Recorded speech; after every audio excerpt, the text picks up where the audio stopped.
Hello, नमस्कार सगळ्यांना. मी सुप्रिया शिंदे ब्लॉग्समध्ये तुमचं स्वागत करते. तर सगळ्यात पहिला तर सगळ्यांना माझ्याकडून हॅपी न्यू इयर. तर तर आजचा व्हिडिओ हा किचन टिप्स आणि रोज उपयोगातल्या काही अशा टिप्स आहेत त्याच्यावर आहे. तर सुरुवात किचनपासून करूया. हे जे तुम्ही फूडचे कंटेनर वगैरे पाहतायत, जर तुम्ही टाकून देत असाल तर त्याचा किचनमध्ये असा पण उपयोग होऊ शकतो. आपण सारखं कचऱ्याच्या डब्यात किंवा डस्टबिनकडे जाण्यापेक्षा ह्याच्यामध्ये कचरा साठवून घेऊ शकतो आणि नंतर डस्टबिनमध्ये टाकून परत ते रियूज करू शकतो. आता दुसरी टीप आहे, हे आता माझे तर इकडे पत्रे आहेत, पण ज्यांच्या घरामध्ये किचनला स्टाईल असतात तर फोडणीची तेलकट फोडणी किंवा कुकरच्या शिट्टीचे पाणी सगळं असं स्टाईल्सवर उडतं आणि ते तीनदा पुसून घ्यावं लागतं. तर त्याच्यासाठी काय करायचं आहे, जे आपलं वॅसनील असतं, पेट्रोलियम जेली वॅसनील, ते तिथे लावून घ्यायचं आहे. आता मी जशी लावते, मी आता पत्र्यांना लावते, कारण माझ्या पत्र्यावर ऑइल पेंट असल्यामुळे लगेच इकडे डागं दिसतात, चिकटतं लगे. तर त्याच्यावर असं वॅसनील लावायचे आहे. स्टाईल असतील तर स्टाईल्सवर लावून घ्या, काही हरकत नाही. आता बघा, फोडणी सगळी इकडे उडालेली आहे आणि आता बघा, ही एक जादू आहे की काही चिटकत नाही त्याला. वॅसनील असल्यामुळं सगळी फोडणी ही वॅसनीलवर चिटकून बसते आणि वॅसनील गरमीनं वितळतंसुद्धा. म्हणून हे वॅसनील भिंतींना तुम्ही लावू शकत नाही. जर स्टाईलच्या भिंती असताल तर तुम्ही लावू शकतात आणि माझ्यासाठी असे ऑइल पेंट असलेले पत्रे असतील तर लगेच निघून जातं, अगदी 5 मिनटामध्ये. कारण वॅसनील हे गरमीनं वितळतं म्हणून ते तेलासारखं सगळं कापडाला चिटकून जातं. आणि बघा किती क्लीन झालेलं आहे. ही एक युजफुल ट्रिक आहे. आणि आता हिवाळा चालू असल्यामुळे बाटल्यामधले खोबरेल तेल निघत नाही. आता याच्यात खोबरं तेल आहे पण दिसतसुद्धा नाही, एवढं घट्ट झालेलं आहे. तर त्याच्यासाठी काय करायचं आहे, रात्री झोपताना बाटलीला एक आतून टिश्यू पेपर रॅप करायचा आहे. हे बघा अशा प्रकारे.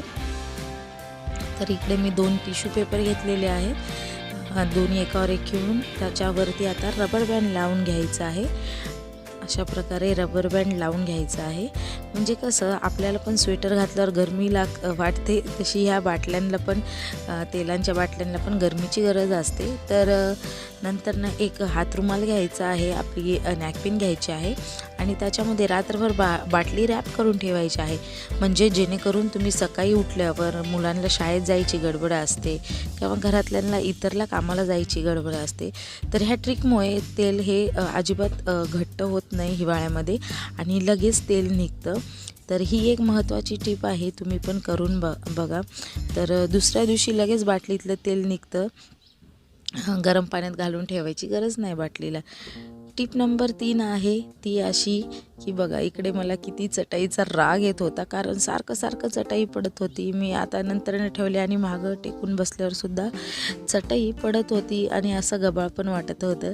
तर ह्याच्यासाठी एक टिप आहे, आपण चटाई आधी व्यवस्थित गुंडाळून घ्यायची आहे. खूप जणांच्या घरामध्ये अशा मोठ्या चटाया असतात किंवा छोट्या पण चटाया असतात. तर त्याच्यासाठी काय करायचं आहे, चटाई पूर्ण गुंडाळून घ्यायची आहे. हे बघा. आणि मोस्टली चटाई गोल गुंडाळल्याच्या नंतरच खूप दिवस टिकते. आपण हांतरुणासाठी घडी घातल्यावर ती टिकत नाही. आणि ह्याच्यामध्ये आपण जे न वापरतो ते रबर बँड जे असतं, ते रबर बँड इकडे घालून घ्यायचं आहे चटाईला. आणि बघा किती व्यवस्थित चटाई बसलेली आहे, पडणार पण नाही आणि निघणार पण नाही. टिप नंबर 4 आहे हे शू. आता लहान मुलांचे किंवा आपल्या घरातल्यांचे शूज पावसाळ्यात आणि हिवाळ्यामध्ये वास यायला लागतो किंवा एरवीसुद्धा खूप जणांना पायांना घाम येतो, तर वास यायला लागतो त्याच्यातून. आणि आता हिवाळ्याच्या वातावरणामध्ये शूज काय वाळत नाही, तर मग काय करायचं आहे, आपली जी स्प्रे बॉटल असते त्याच्यामध्ये आपलं फिनेल घ्यायचं आहे. तुमच्याकडे जे सुंदर स्मेल असणारे फिनेल येतात ते सुद्धा तुम्ही यूज करू शकतात. तर इकडे मी घेतलेलं आहे. आता हे व्हाईट बुटांसाठी आहे, ज्यांचे व्हाईट शूज आहेत त्यांच्यासाठी आहे, तात्पुरतं की स्मेल जावी. तर असं स्मेल जिथं म्हणजे बुटांच्या आतून येत असतं तिकडे स्प्रे करून घ्यायचं आहे. हे बघा अशा प्रकारे. आणि हे जे करतायत हे तुम्ही संध्याकाळच्या वेळेला करायचं आहे. सकाळी जर केला तर ते शू वाळणार नाही आहेत.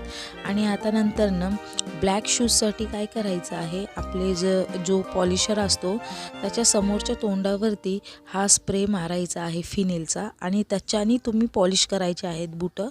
असे बाहेरून पॉलिश करून घेतल्याच्या नंतर ना आतल्या बाजूला देखील अशा प्रकारे पॉलिश करायचे आहेत बुटं, म्हणजे शूमधून कसलाही वास येणार नाही. आणि हे रात्रीच करायचं आहे म्हणजे रात्रभर हे सुकणार. आता हे माझ्या मुला तर ह्या 5 हॅक्स तुम्हाला कशा वाटल्या ते मला कमेंट करून सांगायला विसरू नका.